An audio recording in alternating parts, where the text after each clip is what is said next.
बता रहल बन जगह ड्यूटी लागल बाटे वहाँ के बता रहल बन कि पानी निकासी बढ़िया से नइखे ई बनले जौन बजर बार तो उनके के ठीक तरीका से नइखे बनल। और देखी टाइल भी फूट के दब चुकल बाटे और जौन सीट बाटे सीट के जौन की देखी कि के तरह स्थिति बाटे पूरा।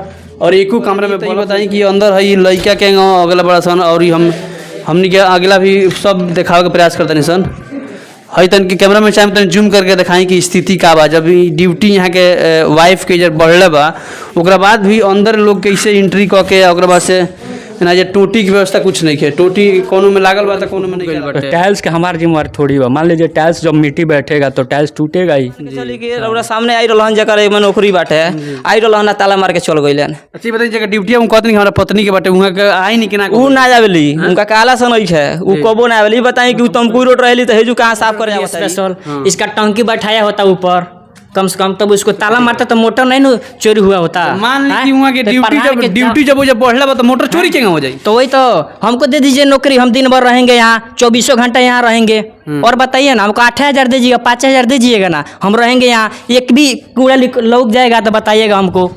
सब बात है कम से कम 2.5-3 लाख रुपया आयल बा रिबोर के वो कॉल बा हमरा दुआरो पर। जी जी आज ले मनिंदर साहनी बाड़े और मनिंदर साहनी बाड़े एक जना मिस्त्री हम लोकल आगे ना घाघमा के मिस्त्री बाड़े दू जना बोलवा के अपन पैसा लगा के अपन कॉल के स्वयं हम रिपेयर करवावेनी जौन की ओकरो कंडीशन अब लास्ट पर चल रहल बा कि में इतना बढ़िया मसाला लागल बा कि पेंट से उधर गिल बाटे सब मसाला झड़ गिल बाटे।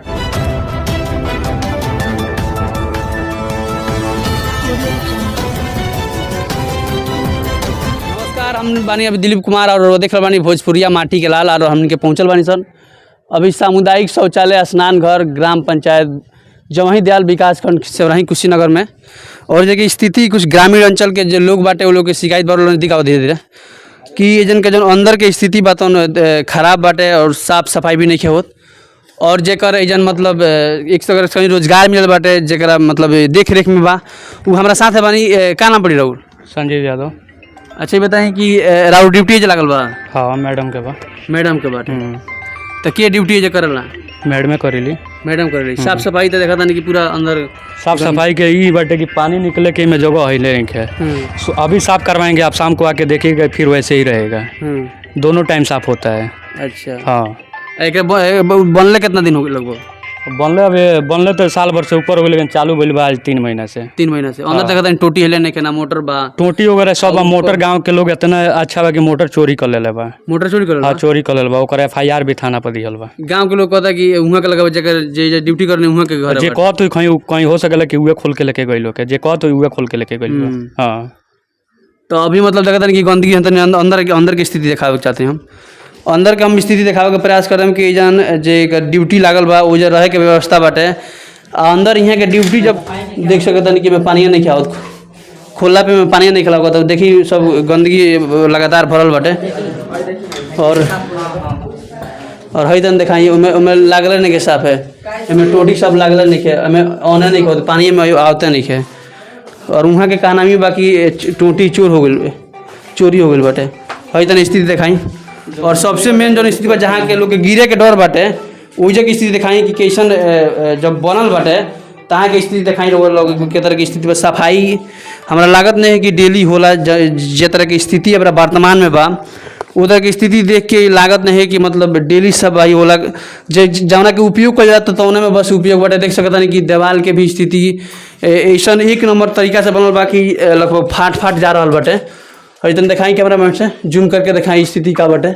और एक रूम में जो शौचालय के थी बाटे उनमें साफ सफाई दिखाई साफ सफाई रही तो जो बतन की जो सीट बाटे सीट की स्थिति एकदम बदतर बा जौना के वजह से आदमी के तबीयत खराब हो सकता कुछ भी हो सकता है। और ये लगभग दिखाओ हमने के प्रयास करते हैं सर लगातार जब से बनल बता रहा बन जगह ड्यूटी लागल बाटे वहाँ बता रहा बन कि पानी निकासी बढ़िया से नहीं है ई बनले जौन बजर बार तो उनके के ठीक तरीका से नहीं बनल। और देखी टाइल भी फूट के दब चुकल बाटे और जौन सीट बाटे सीट के जौन की देखी कि के तरह स्थिति बाटे पूरा। और एको कमरे में बल्ब नहीं है। और ये स्थानीय जो लोग बाटे वो लोग से भी हमने के बातचीत कर सकी रोल का मांग बाटे। और नहीं पूरा पीला पीला हो गई बाटे बताई कि और टाइल भी फूट चुकल बाटे जगह जगह। या तो जब काम भइल तो ना बेरा 2 नंबर के काम भइल आ ना ही तो और देखिए यही जो मोटर रहा और लाइट के में व्यवस्था अभी लाइट नहीं है हालांकि का लाइट बा कि ना बा लेकिन जैसे सब सामान है जैसे अथी हो गइल बा में से मोटर जौन सेट रहल तौन भी उखड़ चुकल बाटे। और आगे के हमनी के ग्राम सभा के लोग जे बाटे वो लोग से भी हमनी के बातचीत करम सन और देखावे के प्रयास करम सन।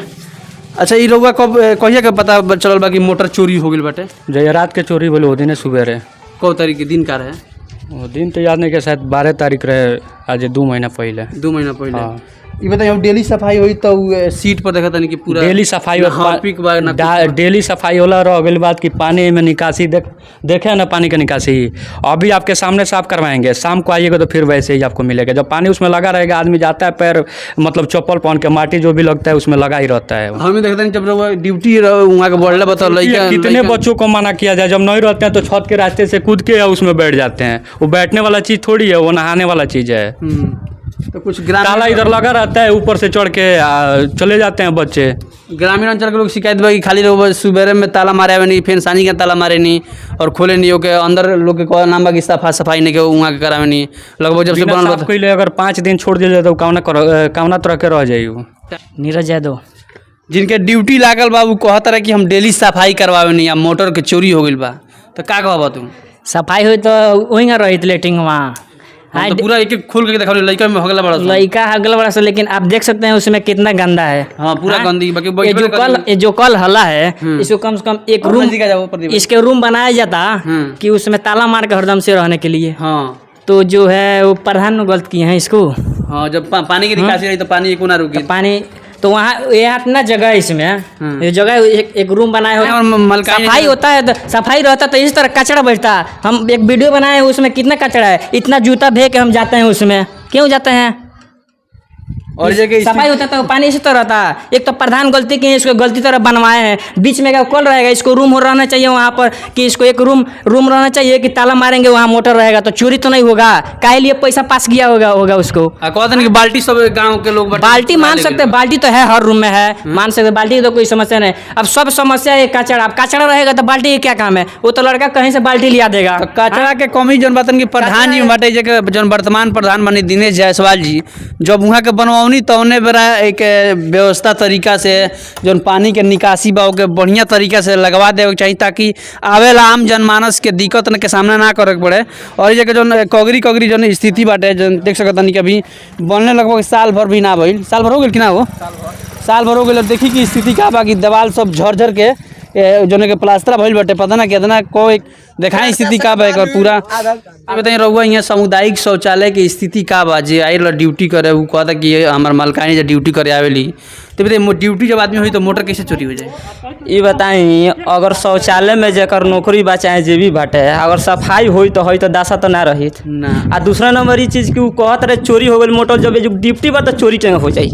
बिल्कुल। आ ये जो अगर मान के चोरी हो भी गई आ देखी ऊपर पहले दिखाई ऊपरा नइखा लागल छजनी, ऊपर से भी केहू भी आ सकता, चोरी हो सकता है, लेकिन ई सब के व्यवस्था प्रधान अभी कोइले नहीं सन। दूसरा नंबर इस चीज़ की मान के चली कि अंदर रो देखेबे कनी कि कोनो शौचालय में अथी लाइट नहीं से लागल, सब जैसे के तैसे बाटे।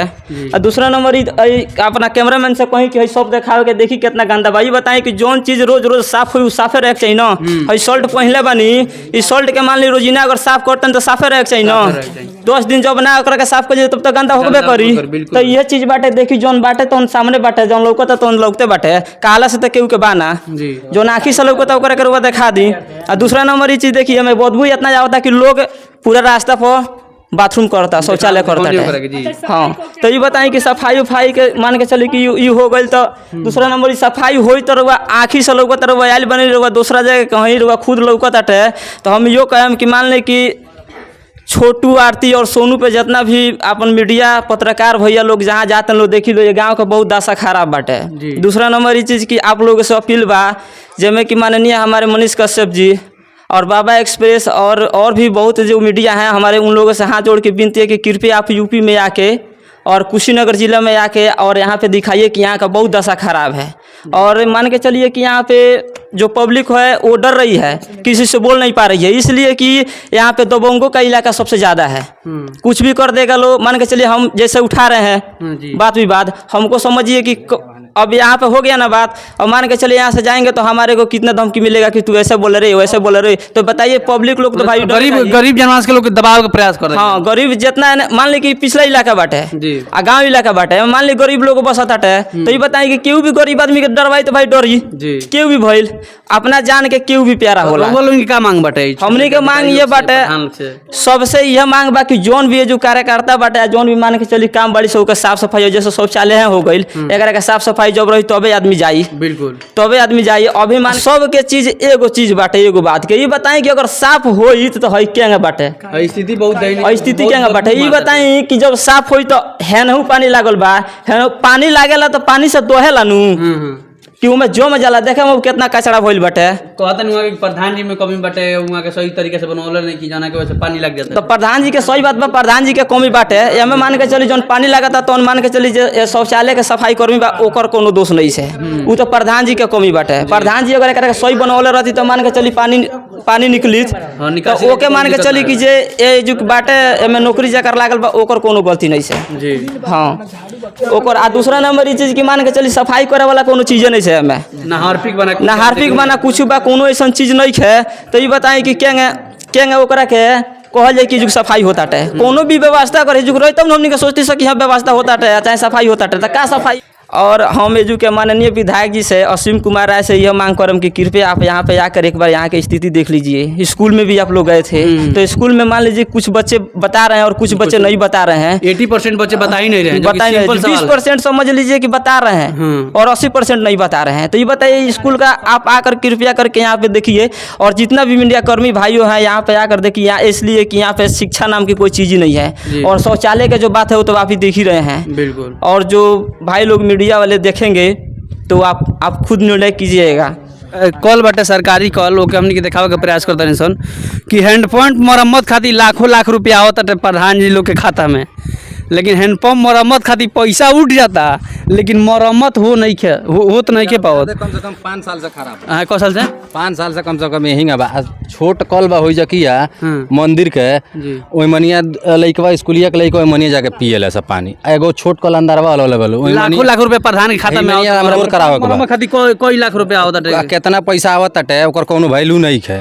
आ सब हो गइल बा, कागज में सब हो गइल बा। आ यहाँ कुछ अभी मौका बा चला के देखबा पानी देता लोगन पानी चला के दिखाई देता नहीं। देखिए कल चलाई 2.5 साल से ऐसन बा, 2.5 साल से 2.5 साल से बाटे हैंडपंप मरम्मत खातिर पैसा भी आवता, लेकिन प्रधान जी के तनको पर ध्यान नहीं के। चौतरा बा ये इतना छठ निचका गइल 2 महीना 2 महीना और छठ बा। एगो चौतरा बा, चौतरा कंडीशन देख लो का कंडीशन बा जी। आज तक, जबकि पूरा गांव बाटे कम से कम 3-4 हजार लोग बा ये गांव में, बिल्कुल। जबकि पूरा लोग मतलब कि कम से कम लगला कि 2032 रहेली। एजक कोनो व्यवस्था उनका खातिर साफ नहीं के। यहाँ तो हो तो साफे ना होला। पिछला साल हमने के अपना लग से लगा के 2 रुपया 4 रुपया चांदा चल जाता है, 2-4 रुपया लगा के चांदा हमने के साफ करो। रह गई शौचालय के बात, तो इनमें 2-3 गो 4 गो शौचालय बा, जिसमें 3 गो बाल्टी बा, एगो जग बा। तो इमरजेंसी में लोग जगहों से काम चला लेता जी। बाकी रोड के दशा लोगता बा रोड के जब बनल हुई खातिर रोड बची तो रोड तो साफ बचबे ना कइल। तब शौचालय साफ ना रहल तो रोड कहाँ से बची, तो जाम होइए जाई। आ ई सब सामने ही लोग तब चौतरा उतर देखा दिया लोग। चौतरा झूठ बा कि सही बा। एगो पुल बा जब बड़ा टोला जी, वो आज गिर जाए चाहे 2 महीना बाद गिर जाए, ओकर कोनो भरोसा नहीं। पूरा लोग का रास्ता उहे बा मेन। बिल्कुल। ओकरो कंडीशन खराब। एगो बाजू में बनत है, हाँ बाजू में बनत है, एगो बोर्ड लागल बा कि पुल क्षतिग्रस्त है, लेकिन ओकरा बनवावे के चाहे विधायक जी हो चाहे केहू हो, खाली चुनाव के पहले आई लो तो हमरा दी हो, हमरा जौन होई तो हम करे पूरा विकास करे। चुनाव के बाद से शुद्ध ताक के बतियावे लो ना। बिल्कुल ठीक बा।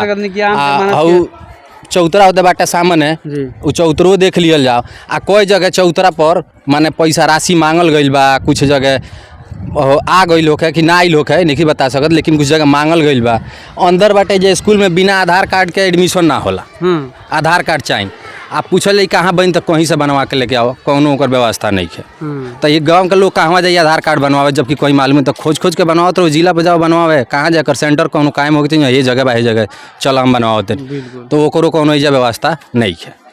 तो बिल्कुल हमने के दिखाओ के जनमानस जौन बात तो सब सामने ही बा। स्कूल में पूछबे कैल लोगन कि लइकन के का पढ़ाई बा, मास्टर कितना बा, लोग कौन ग्रेजुएट। एक जना मास्टर है नहीं जाके कोई जना आधा हमारे 12 से 3 गो लड़का में पढ़त तो एडमिशन खातिर कि पासबुक दलोगन आधार कार्ड दलोगन आ ले के बाद से हमरा पता लगल इन्हीं स्कूल में ध्रुव मास्टर नाम है घर से हमारा पापा से मांग ले रहा तो इन्हीं स्कूल में पता करते उनके एडमिशने नहीं है भाई तो वो राशन का वो आधार कार्ड आ पासबुकवा का हो गई ओकरो आता पता एडमिशन करेला पर तो आधार कार्ड बनवा के ले आओ तो कहाँ बनवावे जाइल जाओ जब भैया हमारे सेंटर बताइए तो व्यवस्था करक चाहिए ना व्यवस्था अंदर सिस्टम बाड़ी से कोनो काम के कोनो सिस्टम से कोनो काम नहीं है अगर कोनो काम होगा तो पंचायत भवन के अंदर सिस्टम है तो वो देख लिया जाए मौका पर बाकी सब सामने बा बिल्कुल। तो हमने के लगातार साथ बना नहीं कैमरामैन के साथ बहुत बहुत धन्यवाद।